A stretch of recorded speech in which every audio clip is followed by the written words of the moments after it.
Hi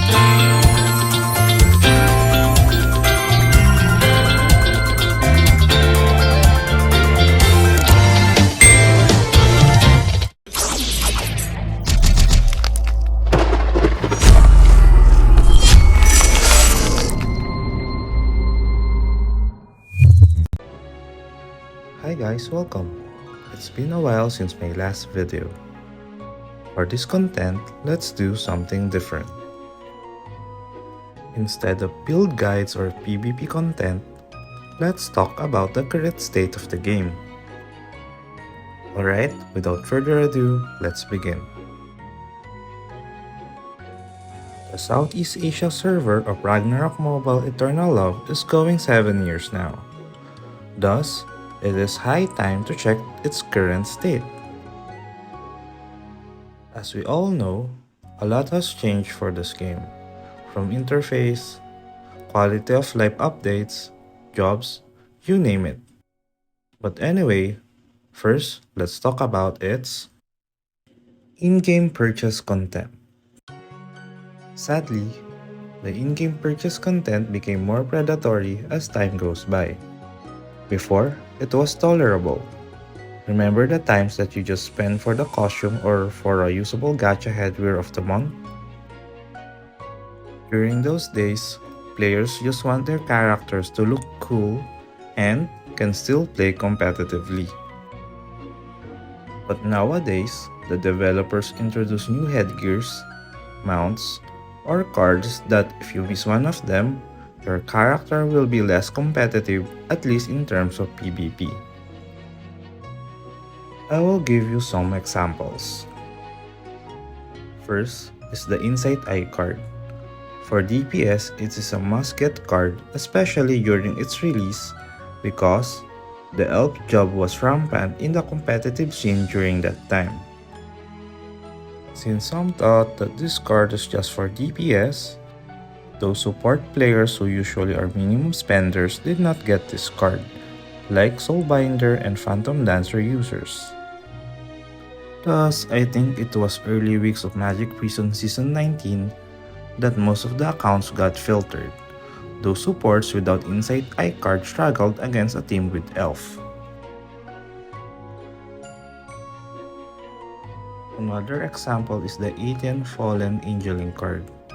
This card initially is useless because how the hell can you maintain your HP above 80%, right? But came the LMX class. LMX provides shield that can keep your HP at 100% most of the time. Combo with Halion Tier 5 and Wasteland Lord Star card, this card came from useless to broken in an instant.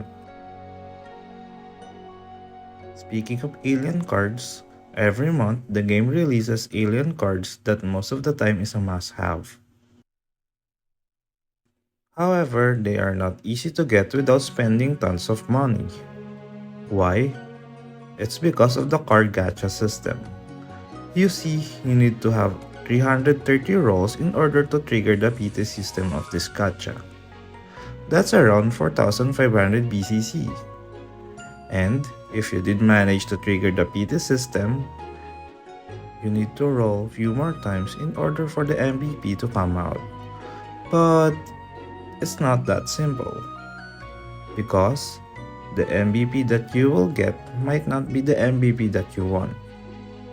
And because the developers wants to give you hope to get the card that you want, they introduced the wish system, where if you did not get the MVP that you want for the second time the MVP card appears, the next MVP card that you will be getting is the one in your wish. Pretty cool, right? Not until you realize that if you are unlucky and always doing PT, you already spent around 30,500 BCC at this point. Not to mention, like in the current card gacha, Alien Bayo-Bapo, you need at least 2 of it. Thus, you might be spending more than 13,500 BCC just to get 2 cards and stay competitive. And to add more salt to the wound, the wish system containing the featured cards only last until when they are being featured. So the next time the card gacha updates, your wish point will be forfeited. And if you don't have budget during this time, it's bye-bye. This is not just for card gacha, but also for BCC boxes as well. You see, they will release an OP card or item only for 1 week, and will take years for them to re-release again, or might not totally be re-released. So, you are forced to do in-app purchases to not miss that out, basically attacking your fear of missing out. Another example of this predatory style of in-game purchase is the lack of ability to select the content that you want when opening BCC boxes. For example, the black and white feather gift box. The PT was 200 boxes, but when you open for the 200th time, you cannot choose the card that you want because it's random. I personally experienced this.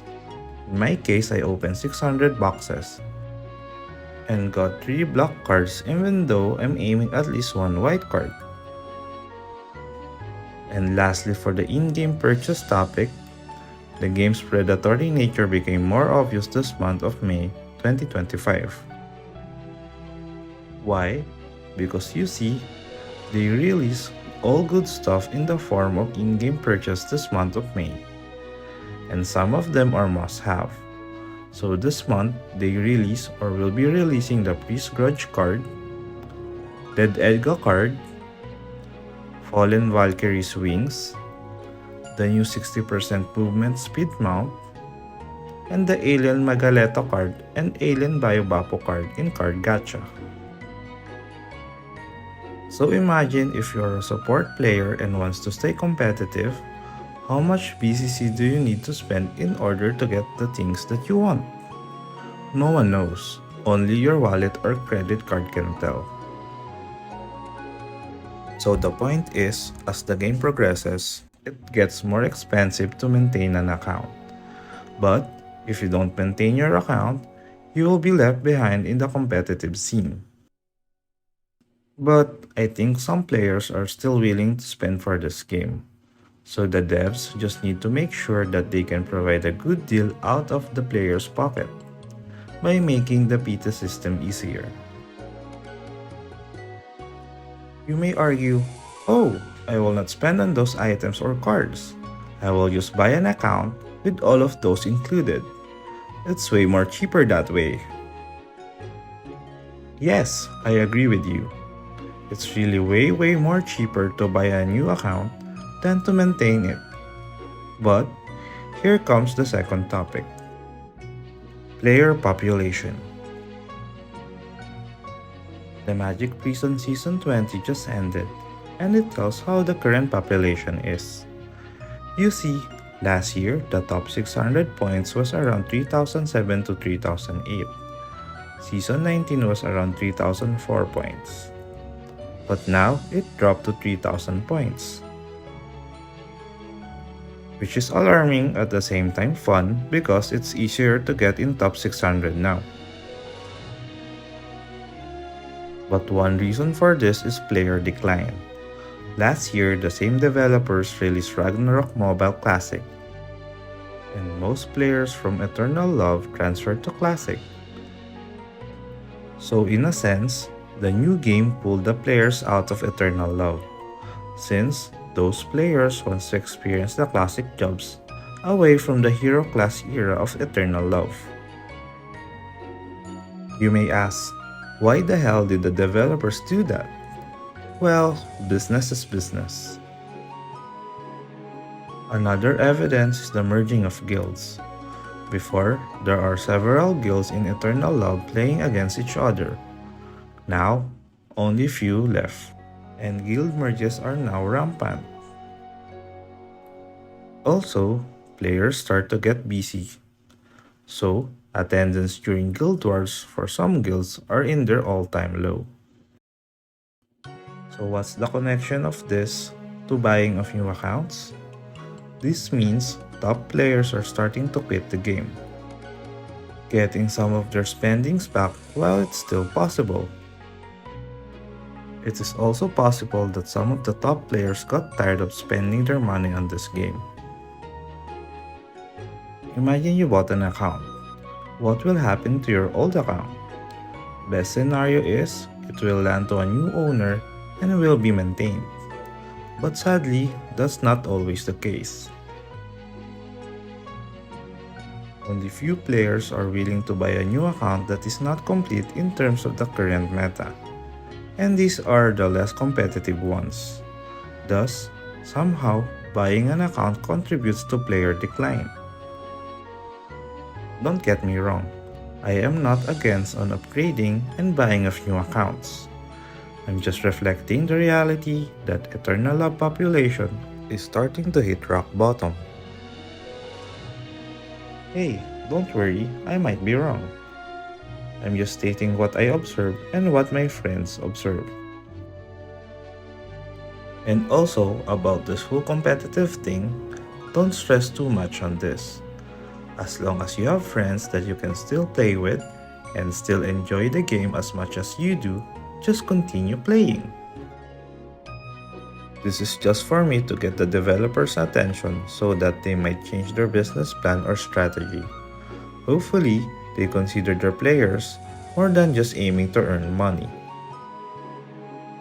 To cap this, it is hard for Eternal Love to gain fresh players at this point in time of the game. First, starting from scratch is impossible given the large contents they need to chase. Second, it is hard and expensive to maintain an account. Yes, getting a new account is easy, but it is difficult to maintain.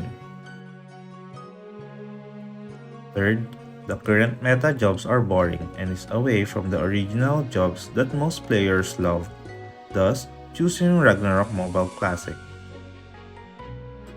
Fourth, the developers need to rethink how they release in-app purchase contents. Hopefully, it is not just a one-week thing. The best that they can do is similar to the bargain shop, where players have the liberty to choose the cards or items that they want. Basically, add more stuff in the bargain shop. In this way, somehow it is easier to catch up. So, we hope to expect those rare BCC cards and items appear in the future bargain shops. And lastly, there are a lot of new games better than this. But hey, I think this is still the best Ragnarok mobile game out there. But sadly, Ragnarok Mobile Classic is starting to compete for this spot. Alright, that's it for now. Let me know your thoughts on what I have shared to you guys. Do we have the same observation or thoughts? Let me know in the comment section below. For my next video, let's discuss the current state of the meta jobs, future job updates, and future PvP events. Again, thank you for watching, and see you in my next video.